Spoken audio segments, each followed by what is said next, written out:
लो, मैं नहीं लूंगा, वापस दे दो। ले ले, तेरी मजूरी है, ले ले। नहीं, मैं नहीं ले सकता। अरे ले ले, तेरी मजूरी है। बोले हज करते हो, पता है नहीं आपको, जानते कुछ हो नहीं, खाली हज कर रहे हो। क्या मतलब? मतलब यह है, हमारे जाति भाइयों में ऐसा रिवाज है, हम लोग आपस में कभी मजूरी नहीं लेते हैं। हमारे घाट पर कोई आता तो हम उसको फ्री में पार करता, हम उसके घाट पर जाते वो हमको फ्री में पार कर देता। हमारे जाति भाइयों में सब ऐसा ही चलता रहता, हम लोग आपस में कभी मजूरी नहीं लगता है। भगवान ने कहा तेरे जाति भाइयों में ऐसा रिवाज है, लेकिन मजूरी तो हम दे रहे हैं। अरे बोले आप भी तो मेरे जाति भाई हो। लक्ष्मण जी ने कहा हद हो गई। अरे मैं छत्री का बेटा, तो मुझे ऊपर से नीचे गिरा रहा है। बोले तुम छत्री के बेटे, चुप रहो, तुम्हारे से बात नहीं करता। लेकिन मेरा भगवान मल्लाह है, केवट है, मेरा जाति भाई है, मैं छोटा हूं और ये बड़े हैं। आज आप मेरी गंगा नदी के किनारे पर आए हो, तो मैंने आपको अपनी नाव में बिठा करके पार किया, फ्री में पार कर दिया। जब भी मैं तुम्हारे घाट पर आ जाऊं तो वहां पर आप मेरे से कर्म का कोई भी हिसाब मांगे बिना चुपचाप मुझे भवसागर से पार कर देना, हमारा आपका हिसाब वहीं बराबर हो जाएगा। भगवान ने कहा केवट तू तो पार ही हो गया, पार हो गया, लेकिन फिर भी तेरी मजूरी है, ले ले। बोले नहीं, मैं नहीं ले सकता। मैंने कहा था नहीं लूंगा, मतलब नहीं लूंगा। सीता जी ने भी कहा ले ले, तेरी मजूरी है। नहीं, मैं नहीं लूंगा। भगवान ने बहुत हट किया, कुछ ले ले, ले ले। मेरी कोई इच्छा ही नहीं है। बोले तेरी इच्छा नहीं है, लेकिन मेरी इच्छा है कुछ देने की, इसलिए ले ले। आपकी इच्छा है, हाँ ले ले। तो फिर अभी नहीं लूंगा। तो फिर बार मोही जो देवा, 10 साल के बाद जब वापस आओगे,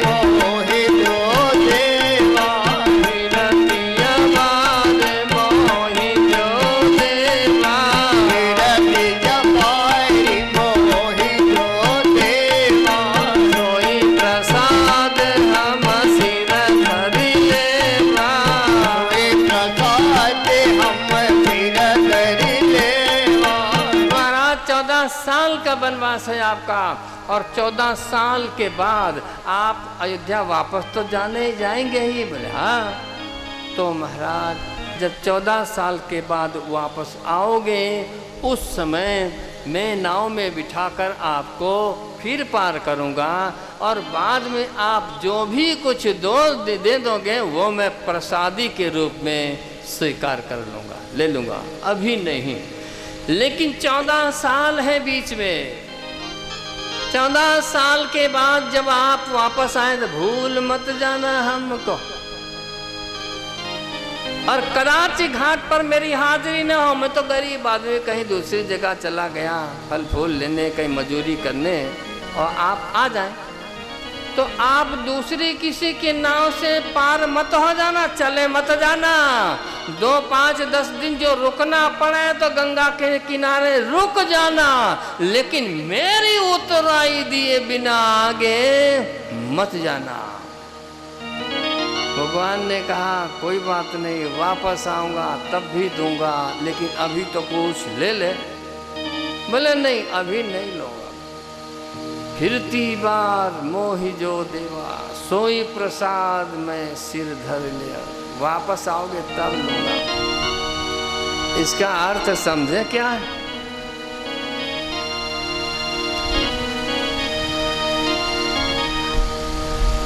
उसने कहा 14 साल के बाद जब वापस आओगे, फिर उस समय जो भी आप दोगे वो मजदूरी मैं प्रसाद के रूप में स्वीकार कर लूंगा। भूल मत जाना 14 साल के बाद जब आप वापस आओ, मेरी हाजिरी न हो तो यहाँ 10-5 दिन रुकना पड़े तो रुक जाना, लेकिन मेरी उतराई दिए बिना आगे मत जाना, मेरी मजूरी दे के ही जाना। इसका मतलब क्या? और भगवान ने कहा आऊँगा जरूर और दूंगा भी जरूर। इसका मतलब क्या?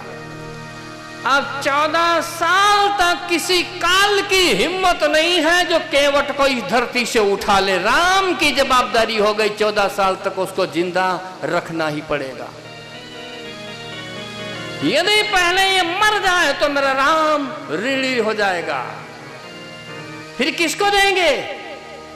कह दिया है दूंगा, वापस आऊंगा तब भी दूंगा, तो 14 साल तक उसको जिंदा रखना पड़ेगा। ये अंगूठा छाप व्यक्ति, जंगली आदमी, देख लो क्या कमाल किया है। चरण भी धो लिया है, सिर पर हाथ भी रखवा लिया, अपना हाथ हरि के हाथ में भी पकड़ा दिया, स्वयं तरा, परिवार को तार दिया, पूरे गांव को तार दिया, अपने पितरों को भी तार दिया है, और काल के गाल पर भी जोर से तमाचा मार दिया है 14 साल के लिए। आ नहीं सकता, उसके हिम्मत नहीं है।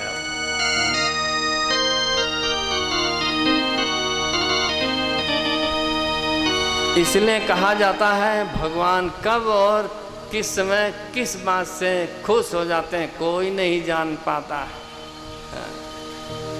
कितने लोग घंटी हिलाते हिलाते पूरी जिंदगी हो जाती है तो भगवान खुश नहीं होता। माला खींचते खींचते कितने जन्म हो जाते हैं, वो आने का नाम नहीं लेता। और ये ऐसा निकला, भगवान को ऐसा बांधा, क्यों? क्योंकि उसके दरबार में भाव की प्रधानता है, प्रेम की प्रधानता है। वो सिर्फ प्रेम देखता है और प्रेम के ही बंधन में वो सदा बंधा रहता।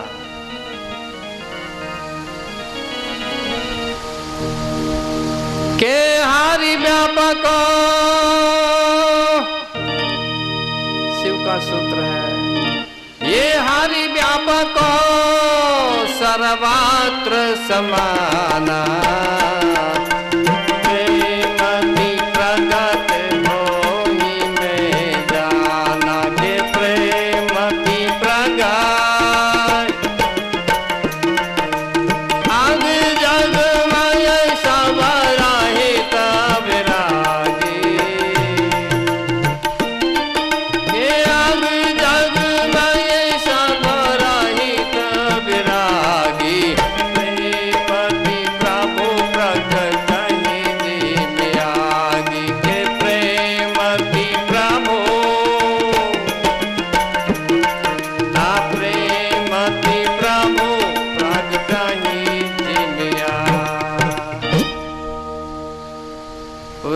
कोई संत हुआ,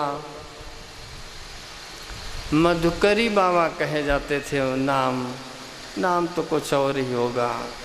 मधुकरी मांग कर खाते, ब्रज में डोलते रहते, पर ठाकुर जी से बहुत प्रेम था। जो कुछ मांगते मिलता, उसी का पहले भगवान को भोग लगाते हैं, फिर प्रसादी खाते। पर एक दिन की घटना महात्मा लोग कहते, किसी के घर लड्डू बनाया होगा किसी ने, तो महात्मा जी को लड्डू दे दिया, और लड्डू वो महात्मा जी को बहुत प्रिय थे, बड़े अच्छे लगते थे खाने में। उनको ध्यान नहीं रहा, लड्डू मिला तो सीधे मुख में रख लिए। मुख में रख लिया, तब याद आया को ठाकुर जी को भोग तो लगाया नहीं। इतना मैं लोभ में पड़ गया, भूल गया, भगवान को भोग नहीं लगाया। बिना भोग लगाए कैसे खाएं, मुंह में आ गया, लेकिन अब अंदर नहीं उतार रहा है वो, क्यों? भोग नहीं लगाया। अंदर भी नहीं उतार रहा है क्योंकि भगवान का भोग नहीं लगा। बाहर भी नहीं निकलना। क्यों? क्यों? इसका अपमान हो जाएगा। मुख से बाहर निकाले तो इसका अपमान होगा, अंदर उतारे तो भगवान का भोग नहीं लगा। अब हम करें क्या? तो न बाहर निकाले न अंदर जाने दे, लेकिन कब तक रोक रखेगा? बड़ी हिचकी आने लगी, मरने की तैयारी होगी। न नीचे उतारे न बाहर निकाले।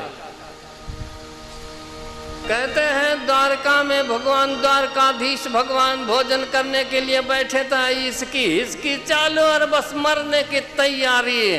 तो भगवान खड़े हुए दौड़े। रुक्मिणी जी ने पूछा महाराज क्या हुआ? अरे भले कुछ नहीं, मेरा भगत है लड्डू खा के मरा जा रहा है, मुझे जाना ही पड़ेगा। आए भगवान द्वारकाधीश, उसके मुख में उंगली डाल करके लड्डू बाहर निकाला है। द्वारकाधीश भगवान उंगली डालकर निकाला लड्डू बाहर, फिर वो अपने मुख में रखा, तब भोग लग गया। भगवान ने कहा अब तो गटक जाना, भोग लगा दिया है, तब खाया।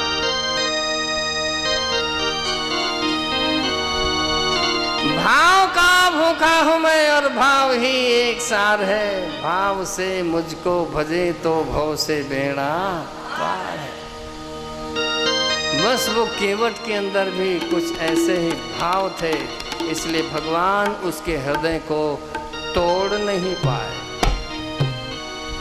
भृगुटी फिर आए तो संसार में प्रलय हो जाएगा, लेकिन एक भक्त के सामने बिल्कुल छोटे बन गए, कुछ नहीं कर सके। खैर केवट उस दिन से उस नाव पर किसी को बिठाया नहीं। नाव वैसे के वैसे रखा सजा के, रोज उस नाव की पूजा करता रहा। 14 साल के बाद भगवान फिर जब आए तो फिर वहाँ पर आए हैं उस केवट के पास में, और उसे अयोध्या भी ले गए, ऐसा महात्मा लोग कहते हैं। खैर यहाँ से भगवान जब आगे बढ़ते हैं तो श्रृंगवेरपुर का राजा निषाद राज है, उसने कहा प्रभु मैं चलता हूँ, आपको जंगल के रास्ते का आपको कुछ पता नहीं है, मैं तो जंगली आदमी, रास्ता मेरा सब देखा हुआ है, आप जहाँ रहेंगे वहाँ फूस की झोपड़ी बना करके फिर मैं वापस आ जाऊँगा। तो भगवान ने साथ में ले लिया। तो यहाँ से 4 लोग, राम लक्ष्मण सीता जी और वो राजा निषाद, 4 लोग चले। उस दिन रास्ते में भगवान को बहुत कांटे कंकर वाला प्रदेश मिला, बड़ा कष्ट हुआ रास्ते में। तही दिन कर हो बेटा पधारो भासु, और खाए को फल फूल भी नहीं है।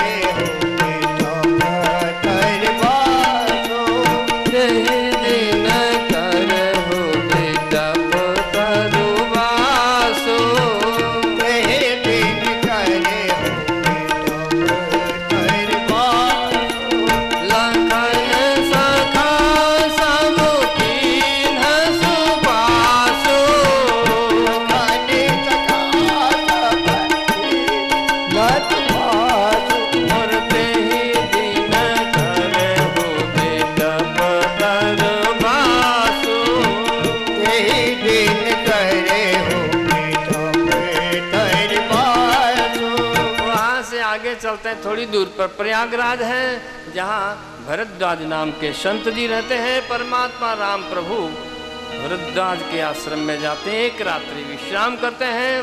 सुबह जब विदाई लेते हैं तो पूछा था प्रभु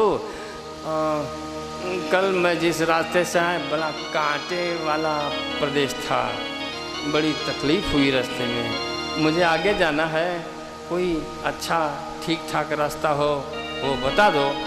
भगवान ने महात्मा जी के पास रास्ता पूछा था।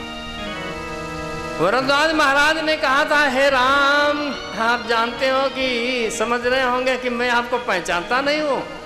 अरे मैं आपको पहचानता हूँ, आपके ही तो बनाए सारे रास्ते हैं, आप किसी भी रास्ते से जा सकते हो, सभी रास्ते आपके लिए सुलभ होंगे, परंतु फिर भी मानव लीला करने के लिए आए हो तो मुनि बटु 4 संग महादीने, 4 बटु 4 विद्यार्थियों को भेजा था।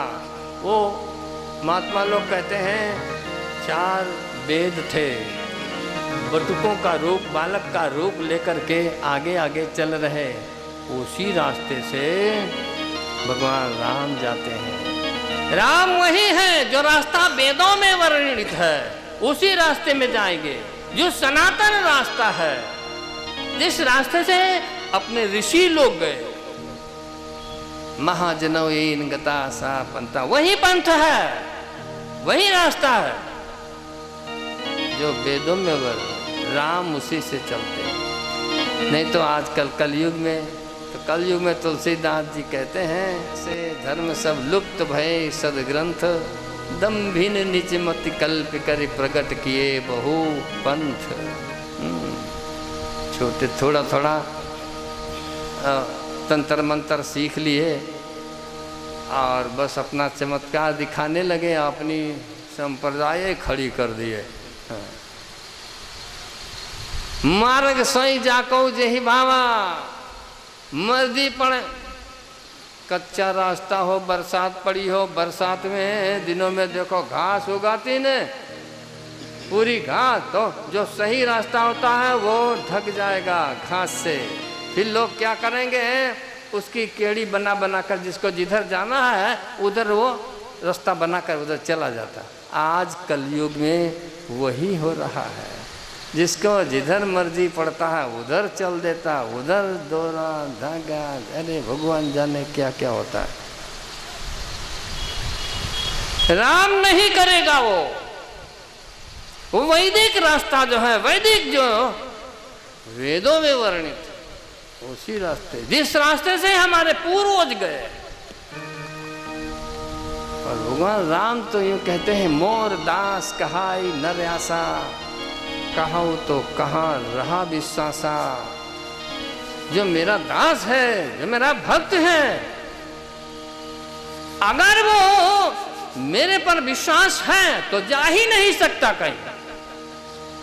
हाँ, गया है तो इसका मतलब मेरे पर विश्वास नहीं है, और विश्वास नहीं है तो मेरी भक्ति सफल हो ही नहीं सकती, कुछ भी कर ले वो। कहाऊ तो कहाँ रहा विश्वासा, और बिन विश्वास भक्ति नहीं, ते बिन द्रवहि ना राम। राम कृपा बिन सपन्यो, जीव न लहे विश्राम। शांति मिल ही नहीं सकती है। जैसे जैसे करता जाएगा वैसे वैसे वो बढ़ता जाएगा, घटने का नाम ले नहीं सकता है। इसलिए आगे आगे वो चारों वेद बालक का रूप धारण करके चलते हैं, पीछे पीछे राम। राम तो उसी रास्ते से जाएंगे। कई रास्ते में एक घटना घटती है, एक तपस्वी आता है। तेहि अवसर तापस दिखावा, तेहि अवसर तापस दिखावा, तेहि अवसर तापस दिखावा, तेहि अवसर तापस दिखावा। तेरे कुंज लघु बयस सुहावा, तेरा फूल लघु बयस सुहावा, तेरे कुंज लघु बयस सुहावा, तेरा फूल लघु बयस सुहावा, और तेहि अवसर तापस दिखावा। तेहि अवसर तापस दिखावा। तेहि अवसर तापस दिखावा। तेहि अवसर तापस दिखावा। एक तपस्वी आता है, बहुत तेज है, इसमें छोटी उम्र है। आता है, भगवान को प्रणाम करता है, भगवान उसको गले से लगाते हैं और उसके बाद वो तपस्वी वापस चला जाता। कौन था, कहाँ से आए, कहाँ गया, कुछ पता नहीं है रामायण में। लेकिन वो उससे जब मुलाकात हुई उसके बाद भगवान वो जो 4 विद्यार्थी जो बटुक आए थे उनको भी कह दिया तुम अपने गुरुजी के पास चले जाओ। वो वहाँ गए, भगवान यहाँ से और आगे बढ़ते, थोड़ी ही दूर के ऊपर महर्षि वाल्मीकि जी महाराज की पर्ण कुटिया थी।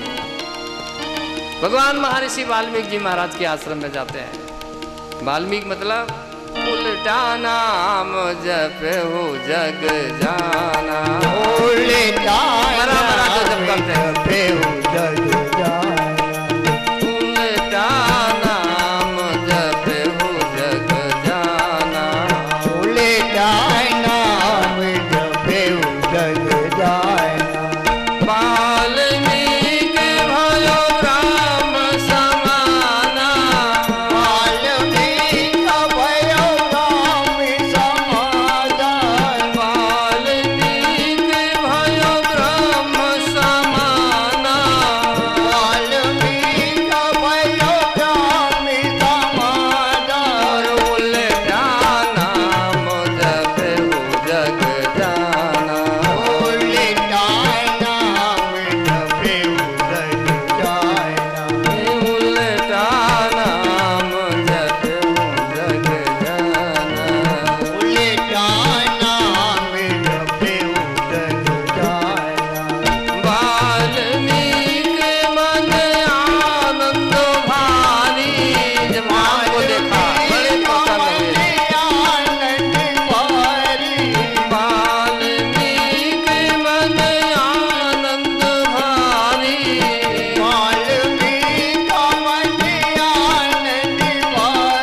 ये मंगल मूर्ति नयन निहारी, ये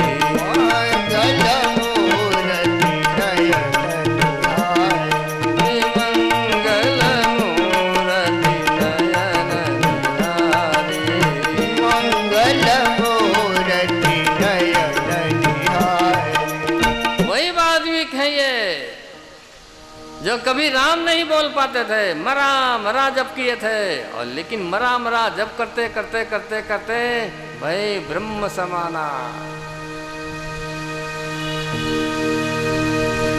महर्षि वाल्मीकि महाराज ये वही है। भगवान श्री राम जिसकी कुटिया में गए, दूसरी बार सीता का वनवास हुआ था तो यही वही महर्षि वाल्मीकि महाराज के आश्रम में सीता जी ने आश्रय लिया था। महर्षि वाल्मीकि महाराज के आश्रम में ही सीता जी ने लव कुश दुई सुत सुंदर सीता जाए, लव कुश वेद पुराणन गाए। वही पालन पोषण हुआ उनका। श्री सीताराम जी के दोनों पुत्रों के गुरु बनने का सौभाग्य भी इसे मिला, महर्षि वाल्मीकि को, जो राम भी नहीं बोल पाता था। एकदम लुटेरा काट काट यही धंधा था जिसका। लेकिन जब बदला तो ऐसा बदला, रामायण की रचना करके उसने रख दिया रामावतार से पहले ही। इतनी तेज बुद्धि हो। आज वही महर्षि वाल्मीकि महाराज के आश्रम में जाते हैं भगवान, तो महर्षि वाल्मीकि बहुत प्रसन्न हुए। बिल्कुल छोटा करके कहूँ तो भगवान ने महर्षि वाल्मीकि जी से रहने के लिए स्थान पूछे थे। महर्षि वाल्मीकि जी ने कहा, महाराज आप तो कोई ऐसी जगह है ही नहीं जहाँ पर आपका निवास न हो। आप तो सर्वत्र हैं, सब जगह व्याप्त हैं, लेकिन फिर भी आप मेरे से पूछते हो।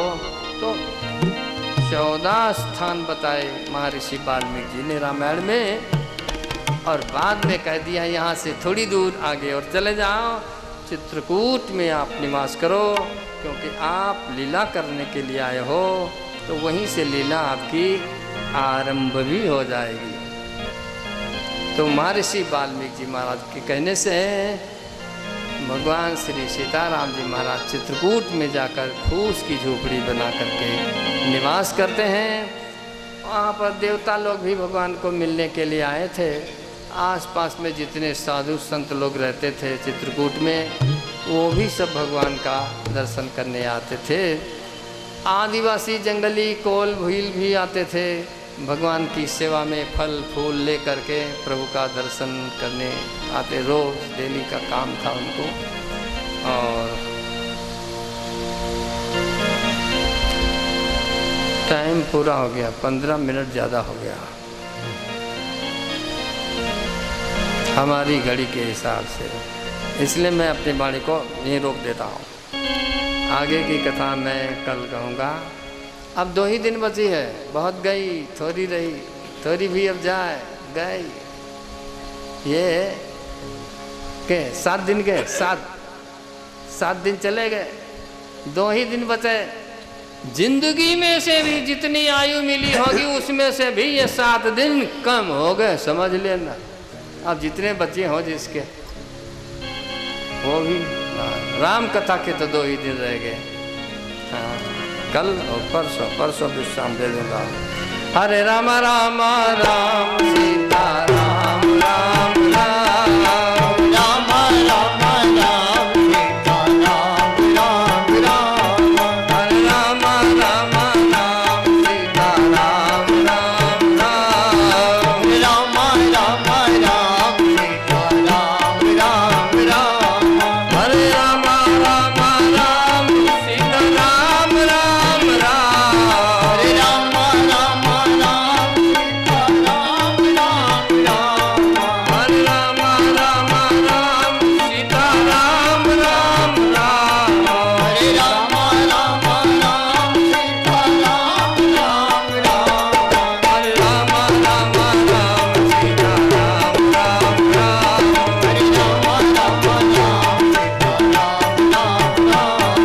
राम राम राम सीता राम राम राम जोर से जय घोष करो।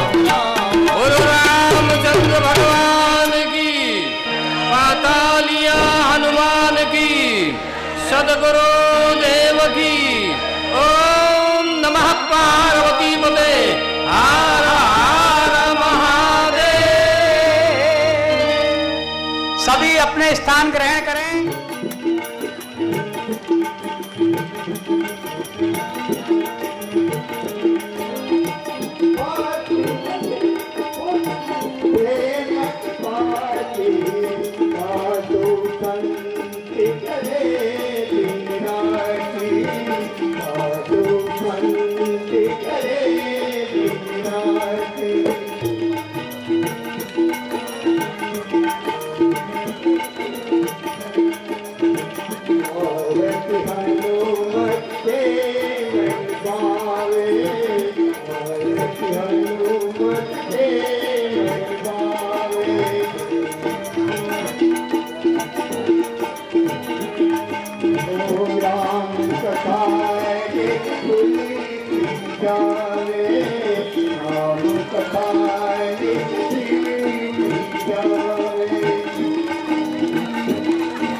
वक्रतुण्डाय धीमहि तन्नो दन्ते प्रचोदयात्।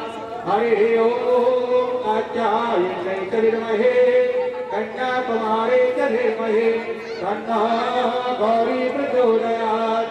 हरिः ओम् नारायणाय विद्महे वासुदेवाय धीमहि तन्नो विष्णु प्रचोदयात्। हरिः ओम् तत्पुरुषाय विद्महे महादेवाय धीमहि तन्नो रुद्रः प्रचोदयात्। हरिः ओम् गणेशसुताय विद्महे वायुपुत्राय धीमहि तन्नो हनुमत् प्रचोदयात्।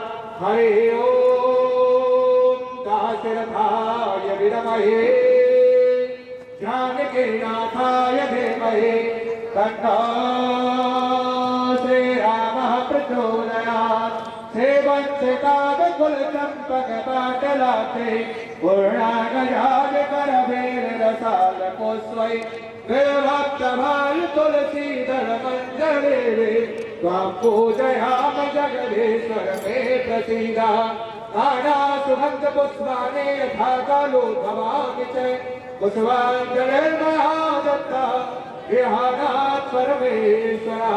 सांगाय परिवाराय सायुधाय संस्कृताय सवाहनाय भगवते श्री सीतारामभ्यां नमः। चरणारविन्दे सोमंत्र पुष्पाञ्जलि समर्पयामि। यानि कानि च पापानि जन्मान्तर्गतानि च तानि सर्वाणि नश्यन्तो दक्षिणायां पदे पदे। बोले राजा रामचंद्र भगवान की